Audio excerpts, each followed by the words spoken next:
Okay, we are here with another R&R Auto Paradise Duet update. So you can see we got this thing on jack stands. We've got all new brakes on it. Thanks to Lee over at Voltec for helping us track down the calipers, and thanks to Leonard at VP Parts for helping us get all of our rubber and bushings and tie rods up front to get the steering nice and tight again. We've got a link pin kit that we're going to be putting in as well. The kingpins are all good. So, and up under the hood, as you can see, we've begun the wiring process. Oh boy, what fun. I used two original 444, 445 fuse panels. Unfortunately, I didn't have the 6-space one that would have originally been used. They would have put one further down here up underneath the fender well, two on some of the cars in 58, 59. I decided to just put everything right here in one location. I did change up the way it was wired a little bit. Instead of just putting like one fuse for the turn signal circuit and this and that, I broke those up. Same with the headlights and driving lights.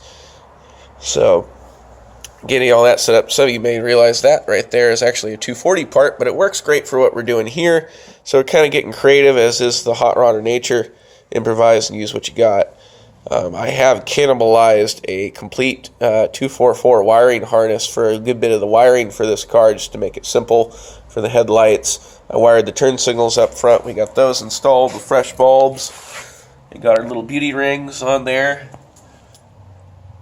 We've got a set of vintage hella yellowed fog lights, so we're going to mount on the front bumpers to use as our driving lights for the time being, so it's legitimate enough to get down the road if it gets dark. Here up in the inside, got all of our spaghetti monster coming up under the dash that I'll be working with tomorrow. And then I used actually a trailer wiring harness to run my wiring from the front to the back, and I'll be dealing with that too. I still gotta get taillight lenses.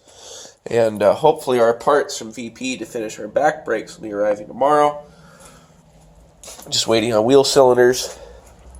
I still need to find the correct heater control assembly for a 57 or earlier 444. If anyone out there happens to know where one is, please contact us. We need one badly to make this dash look proper.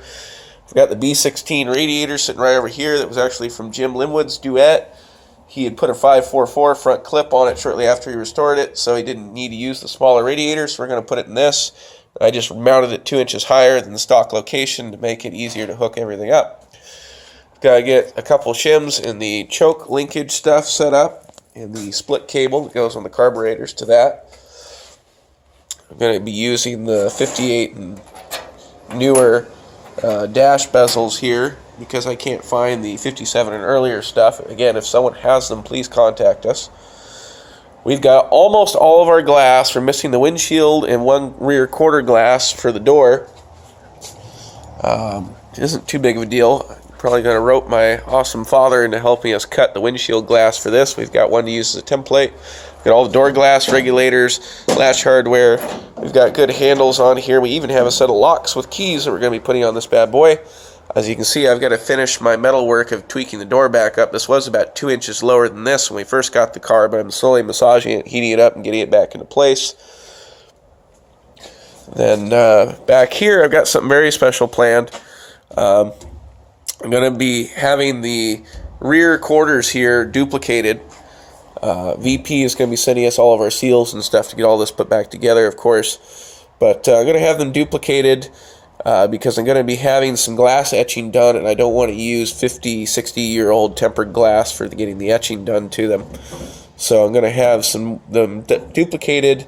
And what we're going to do, we have a list of, there was 85 people who unfortunately lost their lives in the campfire incident in California.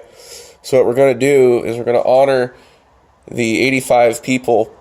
There's 70 identified currently. They haven't identified the remaining 15. But we're going to split that up, and we're going to put all their names etched on the back 2 quarter windows, and make sure we have room for those who are currently unknown at this time, and honor the victims of the campfire with our Paradise Duet tribute here. And I'm going to have a light tint done on the car as well, because I've got something very special planned on the interior, but I'm not going to reveal that until it's done, because I'm really excited about what I've got planned for that, and I want to blow some minds with that. So there we are. We are getting close. It's got our heater unit in there. It will have a working defroster. It will have working lights. It'll even have working dome lights and a horn. And for now, I'm going to leave the melted headlights because everybody loves to look at those as long as I can. And hopefully they'll stay intact for us, but I'm going to go through and redo all of our door glass and get all this redone and cleaned up. Managed to get this assembly working here. I still have to get the door to kind of go up a little bit more because, as you can see, it's kind of dropped down a bit there. But yeah, we are getting pretty darn close. We've got some friends down in Lebanon, Oregon that I got to go see who have a pile of parts that I need to pick up for this thing, including a good back seat in brown vinyl and a bunch of miscellaneous odds and ends. So you can see I left the transmission cover rusty because I wanted to show some contrast what it looked like. And I'm also going to be leaving the one remaining scrap of the dash trim. It had a radio in it at the time of the fire. It was an old 2-knob 6-volt unit. I'm going to leave the radio out. I found the original piece of the dash trim that matches the glove box piece here.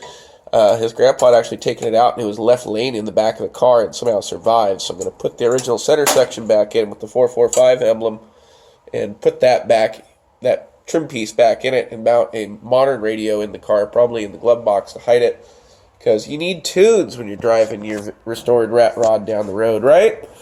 So the goal is to drive this thing back to paradise, either on the date of the fire or on the date that we retrieve the car from paradise. So if we're going to drive it all the way down there, we're going to need some music for me and the kiddo to listen to. So there it is. Hopefully this time next week, this thing will be on the ground with stopping brakes, running and moving under its own power. No problem. We'll be able to drive it around the block and take you for a virtual trip driving down the road in the Paradise Duett for the first time since the fire. Now we have moved it. It fires up and moves under its own power in and out of the shop, but with no brakes or parking brake, it's a little dangerous. So we just kind of move it gingerly around with its own power because, we've never been able to do that since we got it. So there we are. We will see you guys soon.